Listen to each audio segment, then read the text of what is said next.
Well, welcome back to the channel. Today you find me down in the Isle of Grain, which is like a Rochester area in Kent, and I've come to photograph this, a 1855 Napoleonic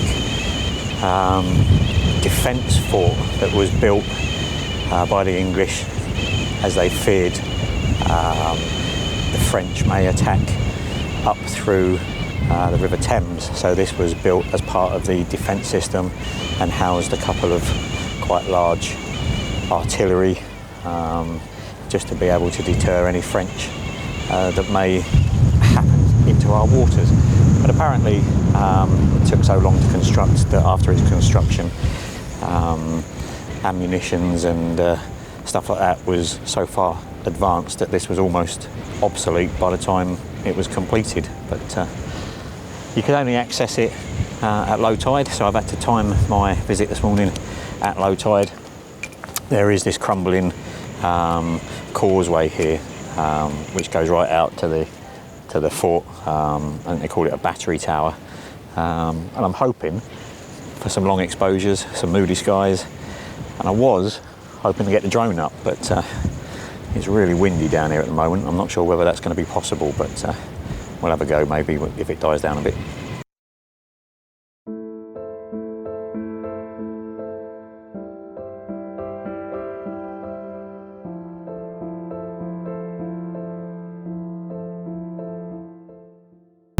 Well, this first shot here, I've just got the tripod really low to the ground, just to show the causeway that's here, and it's actually falling apart now.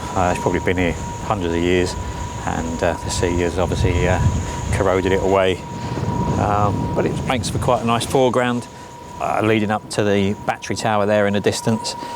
This was at ISO 100 f11, and I believe it was 1/60th of a second. No filters at all at the moment. Just thought I'd try this just for a competition, and maybe I'll get a circular polarizer on just to try and take some of the glare off the puddles, pools of seawater left as the tide's obviously gone out. I'm not sure if that's as far as the tide goes out, having never been here before, but what I'm hoping is to try and get some longer exposures with the whole thing surrounded by water as the tide comes back in again. But obviously I've got to be mindful how quick that tide comes back in, so we'll play that one by ear and see how it goes.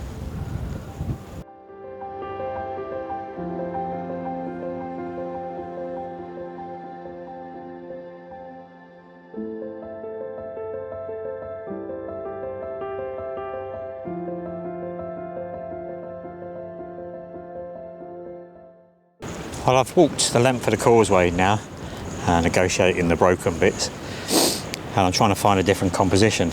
I tried going off the causeway once or twice, but there's some really soft sand here, and I've almost lost my rigger boots once or twice already. So there's quite a lot of stone when you get here on this end, which seems quite a solid base. But if I go any further out to my left, your right, the sand gets really soft, and you start to sink in it a bit, and I'm not sure, and I don't want to find out just how far you do sink into it. So I'm going to set up here and try and get a different angle of this tower, and hope to try a long exposure if we can manage that in this wind. It is still quite strong out here, the wind, and obviously because of where we are, it's quite sheltered and in the middle of nowhere, so the wind rather really whips across here. There's nothing to stop it. But it's an unusual location, one that I didn't know about until I knew I had today off, and I just got on Google Maps, zoomed into the coastline, and just kind of scrubbed it all around the southeast of where I live. This was an hour, and if you come straight here and didn't take a couple of wrong turns like I did, it took me about an hour and 20 minutes to get here, but it's not too bad a journey really. Well, for this shot I've had to switch back to the wide angle lens, the 24-105. Even at 24mm we were too close, so I am on the 17-40 at 17mm. I've got a circular polarizer on, a 6-stop ND filter, and a 3-stop soft grad.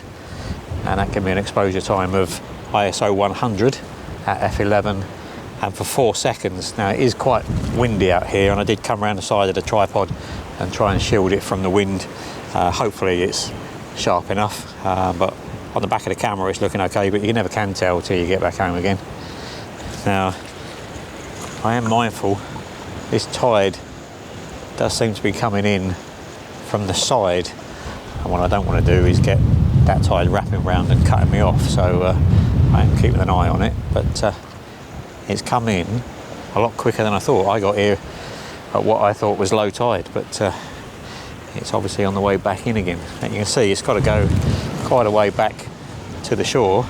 Probably took me 6 or 7 minutes maybe to walk that length, so keep an eye on it. Problem is, compositions area is very, very limited because you can't get around the other side because of the sea, and I can't go too far to the right hand side of it because of the soft sand, and I think it's going to be the same on the left hand side. And I have seen other videos of people actually wild camping on this thing overnight, and having been here, I'm quite sure I fancy that. It's quite remote.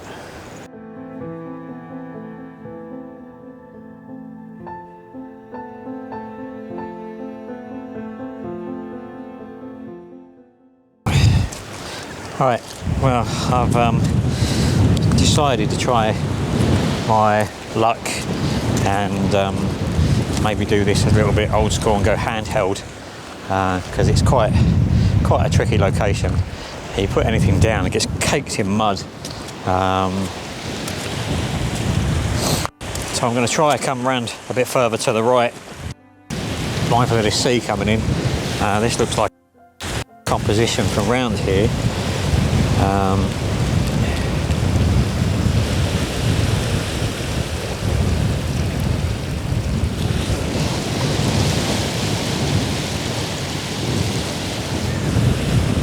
This is f11 ISO 100 for 1/60th of a second, handheld, no filters.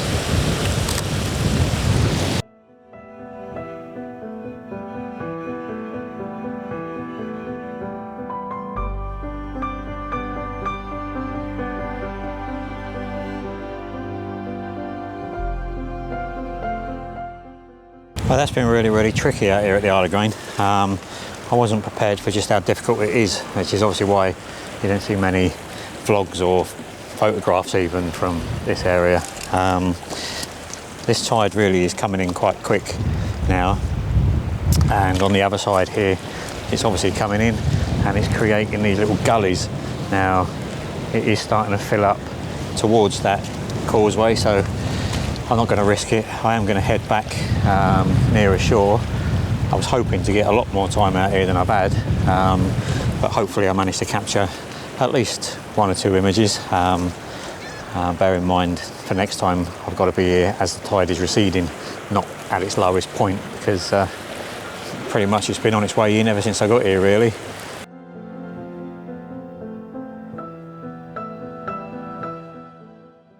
As you can see, I just had to wade through the sea, through them broken bits of causeway. Luckily it wasn't deep enough to breach the boots, but definitely heading back at the right time.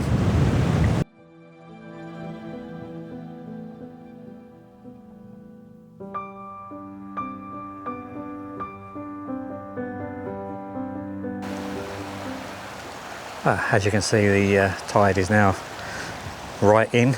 I managed to make it back to the shore. I've actually been speaking to a nice couple, one a Greek lady and another English guy. I think they both work for the NHS, but we had a good chat, and while we were chatting the tide has literally come right in, so it comes in really, really quick here. Well, what I've done for this shot is actually put the long lens on, the 70-200. I am at 200mm at ISO 100 f11. I've got a 10-stop big stopper, a circular polarizer and a 3-stop soft grad. Give me an exposure time of 30 seconds. It's quite minimal. It's literally just the tower and part of the sea, part of the sky, and because of the long exposure, it's kind of very minimalist really. I quite like it. Looks alright in the back of the camera anyway.